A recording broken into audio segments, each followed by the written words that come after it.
We're going to use Telegram because it's easy to set up with OpenClaw and it allows us to quickly create and use bots. To set up Telegram, let's go back to the chat. And down here in the message field, let's type in, "Let's set up Telegram," and click send. It's then going to give us instructions for setting it up. The first thing we need to do is search for BotFather on Telegram. So go ahead and open up Telegram on your phone or computer. Then go to the search bar and type in BotFather. Then choose the BotFather with the blue check mark and click Start. Then go ahead and type in /new bot and hit send. Then we'll have to choose a name for our bot. I'm going to call mine Peter and hit send.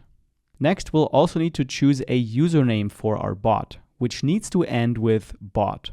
So I'm going to call mine Peter is my first bot. And if the username is still available, we'll get this message, including our HTTP API token. Let's copy this token. Then go back to OpenClaw. And here, just paste in that token in the chat and hit send. Next, it's going to ask us for either a user ID or a pairing code to connect with our Telegram bot. To get any of those, let's go back to Telegram. And then in the last message from the BotFather, click on this link right here to start a conversation with our new Telegram bot. Then just click Start. And we'll get a message with our user ID and the pairing code. Depending on what was requested for you, copy either the user ID or the pairing code.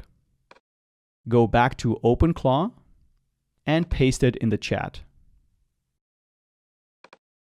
Then we'll get a success message saying that Telegram is now connected. So let's go back to Telegram and test it out. In the conversation with my AI assistant Peter, I'm going to ask, "Are you now connected to OpenClaw and what model are you currently using?" And if everything worked correctly, the bot will confirm the connection and answer our question.